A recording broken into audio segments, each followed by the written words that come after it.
Salve, salve, galera! Sejam muito bem-vindos a mais um MotoCast, o podcast que responde sim às suas dúvidas sobre o universo da lubrificação. E neste 8º episódio, um dos meus assuntos preferidos também, confesso aqui, sem nenhuma imparcialidade, vamos falar de preparação, de customização de carro, com dois caras que entendem demais.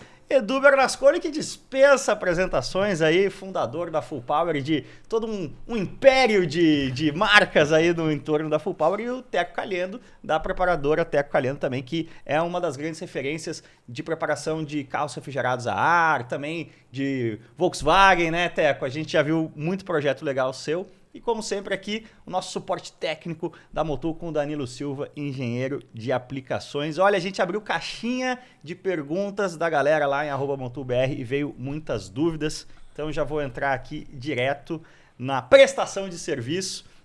E por favor aqui, se sintam à vontade para se interromper, para a gente trazer o máximo de informação aí para a galera. Por onde começar um projeto de preparação? Essa pergunta é bem ampla, mas eu acho que ela é muito importante, né, Teco? É importante o cara que chega lá para você saber o que ele quer. E se ele não souber direito, também você ajuda a direcionar, né? Acontece muito realmente do cara ou ter uma ideia equivocada, ou às vezes ele está procurando algo que talvez não seja o ideal para ele. Então, às vezes ele está buscando uma potência que ele não vai conseguir usar, ou não vai conseguir investir o suficiente para tê-la. É comum. O que a gente mais faz antes de mais nada, é mais conversa para que eu consiga, se possível, direcioná-lo, né, da melhor forma possível para que ele curta, né? Para que seja algo que realmente ele use, que seja confiável, que seja seguro, que é importante também, não é só a diversão, né? Mas claro, manter no mínimo um nível de confiabilidade alto. O Edu é um cara que é um dos grandes responsáveis, de certa forma, por eu não digo gerar, mas certamente alimentar a demanda, né? O desejo da galera por ter um carro preparado, né? Acho que a Full Power é um divisor de águas até no Brasil nessa questão. Por um bom tempo, parecia que era quase inaceitável um carro ficar original, né? Hoje a coisa deu uma arrefecida, mas a gente tem uma cultura muito forte, né, de preparação no Brasil, até em relação a outros países na comparação, né, Edu? Bastante, né? A gente está aí há mais de 20 anos nesse negócio. Nosso negócio é carro modificado, preparado, mas com o Teco junto, o Teco está há muito tempo com a gente ali, e com os conhecimentos dele e tudo, a gente visa oferecer um projeto completo para quem quer montar um carro modificado. Não adianta você querer, eu quero ter 500 cavalos no carro, mas tem que ter um conjunto. E o Teco foi um cara que sempre falou, um carro com 300 cavalos muito bem montado é muito bom. Você não precisa ter um número animal. E você tem que ter um motor com 300 cavalos, mas tem que ter o resto do conjunto. Tem que ter suspensão que funciona bem, o freio que funciona bem. Então tem vários componentes, vários sistemas do carro, do veículo que funcionam bem e te entregam um carro que é prazeroso de dirigir, né? Agora, Danilo, a gente tem aqui um aspecto que foge muito do que é a rotina mais comum, né? De uma marca como a Motul, que trabalha muito com os fabricantes, né, na hora de desenvolver o produto. Aí para o mundo de preparação vira um mundo à parte, né? Como é que a gente, quando começa a estressar o equipamento, a gente começa a falar, às vezes até de produtos diferentes para aplicações diferentes. Sim, sim. É bem o que o Teco estava comentando, de você conversar e encontrar um equilíbrio ali na recomendação, e felizmente está no nosso DNA a competição, né? Desde 1971 a gente traz a nossa linha 300V, que foi o primeiro sintético baseado em éster, então tecnologia da pista para quem quer ter um uso de pista, fazer um track day, ou mesmo que tenha um carro esportivo e queira ter um lubrificante de alto desempenho, né? Então, desde 1971 a gente carrega esse nível de dedicação não só para lubrificantes com especificação de fabricantes, mas também um produto com alta confiabilidade para atender um carro de pista, né? Um carro com 300, com 400, com 500 cavalos, né? E hoje o universo da preparação evoluiu muito junto com a evolução da própria indústria, né? A gente tem toda essa parte de eletrônica, a preparação ela não está mais limitada a modificações mecânicas, né? Como é que faz para integrar esses sistemas novos aí na rotina, Teco? Eu acho que no caso, os lubrificantes, né, como o Motul, por exemplo, acho que é preferido da maioria dos preparadores. A parte eletrônica, ela é muito popular, né, com as reprogramações, aí os que eles popularmente chamam de chip de potência. Então, não só o remap, né, não só essa preparação eletrônica, ela se complementa com um filtro de ar mais livre, um sistema de escapamento mais livre e também não é só, às vezes, um complemento, faz parte de que você garanta uma durabilidade, uma confiabilidade maior. Às vezes é preciso você usar um escape mais livre ou um filtro de ar mais livre para que você possa aproveitar e manter tudo com segurança e com confiabilidade. A gente tem esse universo funcionando aí, como tudo nessa vida, né, de forma muito cíclica, né? Tem coisas que são mais moda em diversas fases do tempo, assim. A gente teve até naquele auge ali, né, do tuning, né, que era uma coisa que a galera ia até mais pendia para um lado estético, né? E hoje me parece que quem busca uma preparação está mais interessado em realmente ter um resultado de potência, de comportamento dinâmico, né? É que os tempos mudaram muito, né? Na época, no começo do tuning, vamos voltar quase 20 anos atrás, realmente a galera queria os para-choques de fibra de vidro, parecia uma locomotiva, né? O carro era bizarro, era um para-chocão enorme de fibra de vidro, rodas 20, 22 com pneu de perfil baixo, uma suspensão que não era pensada e nem projetada. Então, o consumidor ou a consumidora fazia um carro modificado que esteticamente, quando chegava na oficina para buscar, era maravilhoso. A hora que ela entrava na primeira rebaixada ou na rampa da garagem ali, já quebrava o para-choque, já rasgava o pneu, já amassava a roda, já traumatizava geral. Então, hoje mudou demais esse universo de modificação de carro, seja na parte estética ou de preparação, como o Teco está falando. Muita gente ficou traumatizada e não quer saber mais de mexer em carro. E a gente tem a vantagem hoje em dia de ter os carros turbo de fábrica, né? Então é muito mais fácil você ter um upgrade de performance de um carro turbo de fábrica. Praticamente todas as marcas hoje oferecem com a história do downsizing, a gente teve a oportunidade de usar carros com turbo originais de fábrica. Então é muito mais fácil um remap ter um ganho de performance animal. Nós estamos vivendo uma época maravilhosa para quem gosta de carro preparado. Sim. Você consegue até... tem os dois extremos, né? É muito fácil você ter... Fácil não, mas é mais fácil do que era antigamente você ter ganhos extremos. E também é muito acessível você ter ganhos razoáveis que por um custo baixo e com sem estressar muito o equipamento, você já mudar a característica do carro, né? Eu, por exemplo, tive um Civic SI Turbo dessa última geração, que eu fiz o Stage 1zinho ali, que para mim deixou o carro como ele deveria ter saído da fábrica, né? Por um custo baixo e que não iria comprometer muito a longo prazo a durabilidade, né, do equipamento. E a gente sempre fala na questão do investimento na troca de fluido. É sempre o investimento mais barato. Se a gente for falar de uma preparação ali, alguém leva um carro pro Teco, vamos fazer uma preparação. Tudo que é investido em performance... se você investir um pouquinho mais, colocar um produto da linha 8100, falando em fluido, que é uma linha top, com produto sintético, de alto desempenho, ou se a gente for falar em pista, que você queira até um ganho de potência, quer chegar em primeiro, né? Quer ter um tempo, um segundinho mais rápido num track day, usar uma linha 300V, você protege muito mais o teu equipamento, né? Então você acaba encontrando um equilíbrio ali para cuidar bem do seu equipamento, né? Agora, via de regra, assim, quanto mais você estressar o motor, mais torcer o cabo ali na hora de buscar potência, que relação tem isso com a viscosidade do óleo? Você precisa de uma viscosidade cada vez mais...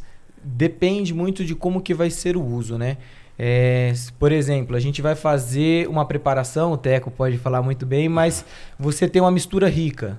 Então você vai diluir mais combustível no óleo. Aquele combustível que não foi queimado, você vai diluir no óleo. E essa viscosidade vai cair.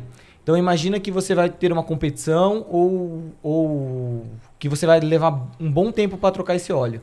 Então uma competição longa. Num cenário de uma competição longa, você precisa de um óleo com a viscosidade um pouco mais alta para compensar essa diluição. E num tiro curto, numa competição uma arrancada, ou uma competição bem curta mesmo, você pode até diminuir um pouquinho a viscosidade, claro, respeitando a tecnologia da preparação, né? Respeitando as folgas do motor, mas se você opta por uma viscosidade um pouco mais baixa, você ganha ali 1 milissegundo, quase 1 segundo, que pode fazer diferença no resultado final que você quer dessa competição, né? E aqui no Brasil a gente tem essa coisa, né? Por um lado, tem essa cultura, o gosto da galera pela preparação. Por outro lado, a gente tem muito menos recurso do que a gente vai todo ano aí, o Edu vai, esse ano vou estar lá também no Seba Show, a gente vê, a gente se sente crianças numa loja de doces, né? Aí tem que trazer isso, aterrissar isso aqui na realidade brasileira. Como é que é a sua rotina ali na oficina, Teco? Quantas vezes você acaba... Olha, isso aqui é o que dá para fazer sem chegar num valor estratosférico. Como é que é essa relação de adaptação entre o desejo gerado, né, ainda mais na era da internet, todo mundo está vendo tudo no Instagram, versus o que é racional de se fazer aqui no Brasil? Ele é complexo, né? E você acaba explicando tem cliente de todo tipo, do que vai investir alguns reais para que tenha uma melhora, mas tem gente disposta a investir pesado e isso é em qualquer carro, num importado moderno, num muscle car ou mesmo num refrigerado a ar. O que eu acho, que você comentou, por exemplo, sobre o que a gente tinha lá fora, o que não tem aqui, uma coisa que me satisfez, né, que me deixou animado. Eu estava procurando uma aditivação aqui para um lubrificante, por exemplo. Por quê? Depois dos SJ, SL, começou a diminuir zinco e fósforo, principalmente nos lubrificantes. Isso aí é algo que compromete os comandos de válvula, tuchos mecânicos. Então toda essa parte de motor mais antigo, que tem componentes que são mecânicos e não hidráulicos, ou que são de regulagem de válvula, tudo, eles ficam comprometidos sem essa aditivação. Fiquei preocupado, porque tinha acontecido nos Estados Unidos há algum tempo de danificar essas peças, comer o comando, né? E aí, para minha surpresa, depois de algum tempo, eu vi que o Moto 20 W50, que é a latinha bonitona lá do clássico, ele tem a aditivação de zinco aqui. Sim. Então, por exemplo, é algo que nos fazia falta, que a gente tinha que trazer algo de fora, o que é complexo para lubrificante. Você conseguir importar não é muito fácil com ANP, E aí a gente ficava... pelo menos quem tem um pouco mais de conhecimento, ficava preocupado como é que a gente vai fazer com os motores agora, com essas classificações API mais modernas. E aí agora, pelo menos a gente tem aqui... A motor salvando ali um motor clássico que precisa de uma proteção anti-desgaste reforçada, né? A linha Classic que a gente traz, então a gente traz umas viscosidades um pouco mais altas, 20W50, 15W50, que é justamente para garantir essa interação e ter um nível de proteção altíssimo, né? Então, um carro colecionável, não necessariamente um de competição, mas um carro colecionável que tem uma engenharia por trás que necessita esse tipo de aditivação, a gente tem, né? Lubrificantes modernos, você parte para outras características, você tem um uso também de molibdênio como antidesgaste, então você acaba tendo uma migração ali de aditivação, né? Mas perfeito. E na questão desses air-cooled, né, os clássicos refrigerados a ar, aí, principalmente Porsche, Volkswagen, a questão do nosso combustível impacta muito? O combustível com etanol hoje é algo que você tem que tentar compensar de alguma forma? Com o etanol a gente compensa um pouco a mistura, mesmo se você vai cuidar de um carro original e aí vai avaliar a misturar combustível dele, vai fazer uma leitura com uma sonda lambda de banda larga, às vezes você tem que calibrar ele, enriquecer ele um pouquinho. Tem muitos carros que se você segue, né, um carburado no caso, né, que você segue o que seria a indicação do fabricante, às vezes ele dá um buraquinho, dá um degrauzinho, e aí você vai avaliar a relação de mistura, ele está um pouco pobre. Então isso acontece de às vezes você ter que compensar. Acontece muito nos Porsche com as Weber, né, ou Solex, mas acontece também com os Fusca. Principalmente os menos antigos, os dos anos 90, dos anos 80, mais do que os dos anos 70, que a mistura já trabalhava com mistura mais rica. E então o nosso combustível afeta, fora todos os problemas que nós temos de bad gas, né? De tanque de gasolina ruim que a gente pode. Então eu por exemplo, eu tento acertar todos os carros com uma gasolina aditivada para ter um nível de proteção, mas não necessariamente as Podium.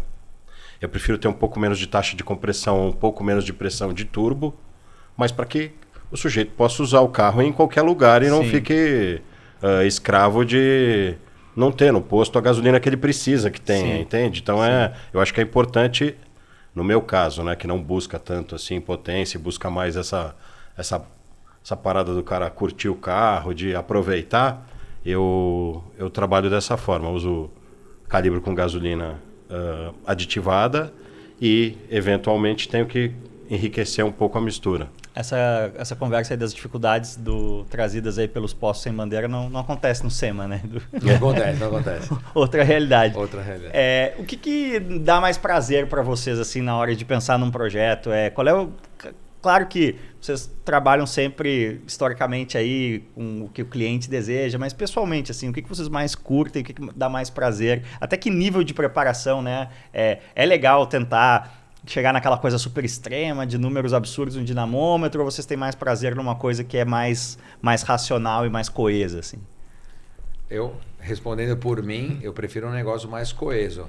Que você chegue de manhã, bata na chave, o negócio funciona. Que tenha marcha lenta. Você pode ligar o Não é porque você está ficando velho, talvez? Pode ser. Sem dúvida, pode ser. Mas que tenha marcha lenta, que eu possa ligar o ar-condicionado e tal. E um conjunto, né? Não adianta você ter uma moto ou um carro extremamente potente que não freie, que não faça curva e tal. E é uma conversa nossa constante lá, pô, anda nesse carro aqui que esse carro é legal, o conjunto dele é bom e tal. Andei recentemente num Fusca Itamar que o Teco fez, aspirado com as Weber, era 1.7 se eu não me engano, não tinha nada de potência, mas você pegava um circuito fechado e você andava a velocidades elevadas com um carro que você podia soltar o volante, que você podia frear sem estar com as mãos no volante e ele freava reto. É um carro que andava a 140, 160, mais do que isso, tranquilamente. Então, tesão de dirigir um carro, uma moto que é boa de andar, ou que é bom de andar. Você não precisa estar num negócio que dá 300 por hora para ter tesão. Pô, que gostoso que andar nesse carro. E isso é uma conversa que não é de agora. De 15 anos atrás a gente tinha essa conversa também. Falar, um carro bem montado com 200 cavalos, 250 cavalos é um tesão de andar. Por quê? Porque tem a suspensão boa, tem a bitola certa, o freio é bom, funciona, é gostoso de dirigir. A gente andou num Fusca recentemente, que falou, vai dar uma volta nesse carro. Ele encheu o saco, anda nesse carro. Demorei dias para andar. A hora que eu andei, eu falei, caralho, eu quero ter um Fusca desse para andar todo dia. Sim. Porque a suspensão é boa, porque o freio é bom, porque ele anda reto sem você estar com a mão no volante e você pode abastecer esse carro em qualquer lugar do Brasil, porque o combustível dele não é uma Podium que você tem que... Só no posto BR da casa do caralho vai ter. Não. Então isso é bom. Não citem Podium. Gasolina de alta octanagem. Então é bom de andar num veículo que você possa abastecer em qualquer lugar, usar em qualquer lugar, que você vai se divertir numa rua, numa avenida, numa estrada ou numa pista fechada. Para mim, um projeto bom é isso. Eu acho que tem duas coisas importantes aí. Primeiro, primeiro parênteses. Fusca na pista é um negócio espetacular. É um dos carros mais divertidos. Tá aí você. E depois que eu para provar isso, que eu experimentei, eu nunca mais larguei. Mas em relação à pista e rua, cara, é uma coisa que eu acho que as pessoas não se dão conta. Na pista, você quer o máximo, sempre. Porque na pista você vai buscar o limite do carro. Na rua, se o limite do carro for muito alto, você nunca vai estar perto. O prazer da pilotagem é você estar perto do limite do carro. Então, um Fusquinha bem feito, você vai poder andar perto do limite dele na rua. E isso que vai te dar prazer, né? É paradoxal, né? Quanto mais baixo for o limite do pacote num carro preparado para a rua, mais você vai usufruir, mais você vai estar nessa linha ali, sentindo o carro, por exemplo, no limite da aderência, né? Esse é o prazer da pilotagem. Não, e a questão de você ter a tranquilidade de poder viajar com o carro também, se você vai ter esse uso misto, né? Às vezes a gente fica pensando na realidade de grandes centros, grandes cidades, mas se você for avançar um pouquinho para alguma cidade que não tem um posto de gasolina de alta octanagem, você fica refém da tecnologia que foi empregada. A gente tem até um produto no nosso portfólio, que é o Octane Booster, justamente para elevar a octanagem. Porque não adianta nada você ter uma taxa de compressão elevada se você está tendo detonação, aquele famoso bater saia, bater pino, que é o barulho metálico do pistão vibrando. Então, a gente tem que ter um bom equilíbrio ali na questão de combustão, né? Para ter uma queima uniforme e o motor entregar o que ele foi projetado para entregar, né? O Octane Booster é quase que um kit de primeiros socorros. Assim, quando você vai principalmente sair dos grandes centros, né, viajar com o carro preparado, é legal você ter na bagagem aí. E você, Teco, que esse Fusca aí você que fez, mas tem algum outro carro assim que tá te dando esse prazer, sendo xodó aí na rua? Todos eles, se me permitem, eu busco ter um carro mais preciso, mais agradável, eventualmente mais confortável também, dependendo do projeto. Não é só um carro que seja mais rígido, talvez. Talvez ele tenha que ser um pouco mais macio, até na minha opinião, né? Eu fui piloto de teste, eu tenho alguma formação, não sou um grande piloto, mas eu tenho alguma sensibilidade, algum conhecimento para tentar avaliar e ouvir o que o sujeito está buscando e fazer aquilo. Eu tenho um 911 que o Edu andou também, que eu gosto muito, que é um carro... 993? Não, é um G ainda, um carro 185. Quando eu tenho é que todos são meus, né? Eu empresto para os donos dele, eu cuido de todos. Ele não é meu. Uma vez que passou pela sua mão, Exato, seu, né? Ele é meu. Eu sempre falo, esse é meu carro, mas é que eu tenho um amor por eles. Aí esse 911-85 é um carro que eu gosto muito. Mas o porquê? Acho que você vai me entender, o Edu também. Não sei se ele já teve a oportunidade. O que eu busco, nesse caso, apesar de funcionar o ar-condicionado, de ter banco de rua, é chegar mais perto da sensação que você tem do Carrera para o GT3. Então você tem um volante de motor mais leve, você tem todo o sistema de direção mais preciso, mais afiado, sabe? Ainda mais Porsche, que não tem nada acontecendo lá na frente, então a direção é especial, né? É algo que você sente bem. Tem um freio melhor e tem um pouco de motor preparado. Mas, por exemplo, de troca de marcha, sabe? A gente trabalhou muito com câmbio, com engate, com alavanca. Então o carro, pedal, todos os pedais são ou restaurados, ou o do acelerador ele é especial, tem uma série de ajustes lá. Então ele é um carro que você veste muito, assim, é muito agradável, muito bom. Você está me descrevendo um Porsche Singer quase, a experiência de guiar não deve ser muito diferente, Não, mas é muito abaixo do... Até porque os Singer, mesmo os mais simples, hoje me parecem bem viscerais, lá pelo que eu vejo. Sim. Até o Edu a gente visitou lá há algum tempo, é muito legal, são inspiradores, mas esse meu está num nível muito abaixo disso. Mas é um pouco o que a gente estava falando, né? São inspiradores sim, mas são carros literalmente de milhões de dólares, né? Sim, você pode entregar 80% da experiência por 8% do valor. Sim, exatamente. É um bom ponto, é verdade. E vocês que já têm muita estrada nesse universo, assim, para onde vocês veem a preparação indo, tanto no cenário Brasil quanto no cenário mundo aí nos próximos anos? Vendo o exemplo que você citou de SEMA Show e tudo, a gente que teve a oportunidade de ir há muitos anos lá, você vê que mudou muito os projetos, tipo um Chip Fuse da vida e tal. Os caras faziam um ou outro carro, depois começaram a fazer vários carros e agora voltaram a fazer uma produção reduzida. Carros especiais vão virar projetos especiais mesmo em escala minúscula, assim. E o que eu vejo é que algumas montadoras, algumas fabricantes estão focando em produção especial de veículos para a partir desses veículos, esses bus models ou concept cars, ver o que o público aceita para oferecer como acessório na rede. Você pegar os Estados Unidos, você vai numa concessionária nos Estados Unidos, que você pode comprar um motor de 1.000 cavalos, lógico que o mercado lá é diferente, os outros mercados estão procurando oferecer mais acessórios. Então, você pega no Brasil, algumas marcas específicas estão se dedicando a desenvolver acessórios, porque os caras não querem mais vender acessórios tipo tapete de borracha, calha e kit de adesivo. Sim. Os caras sabem que eles têm um mercado gigante, que o brasileiro é apaixonado por carro. E tem um detalhe muito, muito interessante aqui no Brasil. Você pega um Fiat Mobi, que custa X, a concessionária tem uma margem de lucro Y. Um multimídia para o Mobi dá mais lucro do que a venda do próprio Mobi. Sem dúvida, mais do que a margem. Então, é uma mina de ouro para os caras. Então, eles estão focados em desenvolver novos acessórios e estão tentando explorar esse lado do acessório com um problema específico do mercado brasileiro, que a legislação não permite que se modifique muito um veículo. Nos Estados Unidos, por exemplo, usando de novo o exemplo de lá, você pode andar com um carro que é socado no chão.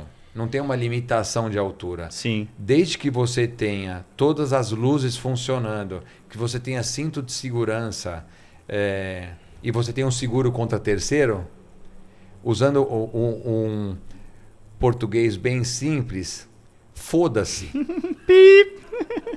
Foda-se. Você pode andar. Lógico que nos Estados Unidos você vai tomar na tarraqueta se você fizer uma besteira. Aqui não tem fiscalização para isso. Mas aqui a legislação deveria ser muito mais permissiva e deveria ter uma fiscalização para que você possa colocar uma mola esportiva e abaixar o seu carro 5 centímetros. O Brasil tem essas não vai mudar nada. Né? É uma piração aqui. Então, se a nossa legislação permitir, nós vamos ter um universo gigante para que os carros sejam assessorizados e também temos que ter educação para que ninguém faça arruaça na avenida legal da sua cidade, da respectiva cidade. Então, vai acelerar um Fusca, não vai andar no limite do Fusca na Imigrantes ou na estrada da sua região. Vai por uma pista e vai se divertir com um Fusca um monte na pista. Vai equipar um carro, equipa o carro, mas vai usar num lugar mais seguro. Então, eu acho que tem que melhorar a legislação aqui e tem que disponibilizar vários lugares para que as pessoas possam se divertir com o carro. E isso vai ser muito bom para o mercado brasileiro de preparação, assessorização e tal. Isso já melhorou muito se a gente pegar a fotografia de 15 anos atrás, por exemplo, no Brasil, praticamente não existia track day, né? Então, e eu acho que até, Teco, essa cena do track day, a cena da arrancada, que também cresceu muito, também, de certa forma, fomenta o teu cliente, né? Gera demanda, né? Gera. Apesar de eu estar com os carros que são mais... são carros de rua só, são... o que eu acho, assim, da pergunta que você fez, né? Eu acho algumas coisas, umas muito legais, outras um pouco tristes. Eu sou velho e um pouco burrinho. Então eu acho assim... Só humilde. Eu acho que a conta não fecha com toda essa eletrificação que está acontecendo. E o meu sonho ideal na minha cabeça era os híbridos queimando álcool, né? Eu ia ser o cara mais feliz se acontecesse dessa forma. Ainda tenho um pouco de esperança de que ocorra. Mas as duas coisas vão acontecer, na verdade. Isso eu acho assim, atualmente, eu acho que a gente está na era de ouro, né? De performance, de rendimento. O que a gente tem, né? Tem carro disponível até há pouco tempo, tinha só hipercarro de 1000 cavalos, mas hoje tem quase 1000 cavalos, algum carro esporte, né? Então a gente é uma escalada de potência que é maluca, né? É inacreditável, né? Se falasse há 10 anos iam vender um carro de 1000 cavalos, você falou, não. Eu estava vendo esses dias um vídeo da Ferrari 328. Era um V8 de 270 cavalos. Era o topo da Ferrari, e não estou falando de anos 60, estou falando TV a cores, Magnum pilotando ali. Pô, quando eu já tinha 10, 12 anos, né? Corvette tinha isso aí, 240 cavalos. 240 cavalos, E eu acho que com a questão do aumento de track day, eu acho que tem uma busca também muito grande por um carro equilibrado para levar para a pista e na semana você utilizar esse carro 1, 2 vezes na semana ou alguma viagem, né? Então, acredito que tenha aumentado muito essa busca de um carro bem equilibrado, que vá para a pista e consiga fazer um tempo legal, onde que a pessoa vai se divertir e ao mesmo tempo vai ser confortável, como o Edu ali, que gosta do ar-condicionado funcionando, que gosta de uma boa tração ali de suspensão, equilibrado para o dia a dia e para a pista, né? Nessa busca na oficina, né? Por exemplo, né, a linha de fluido de freio de vocês que é das melhores, né? Claro que tem também o fluido de pista, que nem sempre... às vezes as pessoas confundem um pouco de usar um 600... Um RBF, agora 700, ele evoluiu. Mas ele é altamente higroscópico, acredito, e ele não é o ideal para você usar num carro de rua e ficar lá 1 ano esse fluido sendo usado. Eu sei que nos carros de corrida alguns são trocados a cada corrida. Depende muito da estrutura que a equipe tem, né? Se tem uma equipe com um maior poder financeiro, idealmente você troca ali com uma frequência maior, não só o fluido de freio, mas todos os fluidos por conta da próprio poder da equipe, né? Mas o que a gente sempre fala, ele tem especificação DOT 4, então ele pode ser aplicado num veículo de rua com a especificação DOT 4, mas com a própria evolução dos carros, falar de um carro moderno ali, um Mercedes, um Porsche, uma BM, vai estar pedindo um DOT 4 LV, um DOT 5.1, que é uma viscosidade um pouco mais baixa. Não seria nem tanto na questão de absorção, mas sim na viscosidade mais baixa. Para funcionar bem o ABS e estes sistemas de controle numa temperatura muito fria. Então, assim, o RBF é excelente, mas você... Para saber exatamente como que tá a contaminação dele, tem uma ferramentinha que eu não sei se a câmera tá pegando ali de fundo, que é um teste de fluido de freio que você aquece o fluido de freio e vê o ponto de ebulição dele. Então você tá verificando qual que é a temperatura que ele vai ferver, que é o melhor dos cenários. Você não vê somente a quantidade de água que você tem ali dentro. Você vê, legal, qual que é a temperatura que ele está fervendo. Então é o melhor dos cenários nesse sentido, né? Pô, que legal demais. Fluido de freio fervendo na pista é um pesadelo, meu caro Eduardo Bernasconi. Que legal esse papo. Muito obrigado, Teco, Edu, Danilo. Teco, fala pro povo aí os seus arrobas, onde é que o pessoal encontra o seu trabalho e sabe um pouco mais aí sobre o seu universo. @Teco Caliendo. Facinho assim. Eventualmente o Edu me filmando, me pegando em alguma pegadinha, fazendo alguma palhaçada, @Teco Caliendo. Parceria antiga aí que a gente acompanha, é sempre legal demais. E aí, Edu, dá algumas das suas inúmeras arrobas aí pro pessoal te encontrar. @Revista Full Power, @Edu Bernasconi. Queria agradecer especialmente o Luan aqui por encher minha caneca de vodka aqui, fingir que é água. Valeu, Luan, te amo. Obrigado pelo convite. Valeu, Zaz, forte abraço. Valeu, Danilo, já tinha te agradecido. Dá suas arrobas aí também, Danilo. O meu Instagram é meio difícil, é @dan.r_silva. Legal demais, galera. Se você está chegando agora no MotoCast, esse é o episódio 8, então tem 7 outros papos muito legais como esse aqui no canal. Siga @MotoBR para acompanhar os próximos episódios, tem muita coisa legal vindo ainda nessa temporada. Cola lá também em motoexpert.com.br para acompanhar o blog aqui, o dia a dia, as dicas, as informações que a galera técnica da Motul prepara. E como sempre, valeu demais, cuidem-se bem, aquele abraço e até semana que vem. E isso é uma coisa que está acontecendo bastante agora, quando ele falou assim, que tem UTVs de 400 e tantos cavalos, é assustador. Aí eu pensei comigo, você não faz ideia o que isso é assustador para as motos, cara. Porque hoje, os UTVs, eles estão, olha, os primeiros UTVs, hoje, mais ou menos, eles estão andando numa velocidade muito próxima das primeiras motos. Os pilotos oficiais de fábrica. Então, sim, eles largam 30 minutos atrás da última moto. Só que nós estamos falando dos 5 primeiros UTVs, os 10 primeiros UTVs andam no mesmo ritmo dos 5 primeiros das motos que estão lá na frente.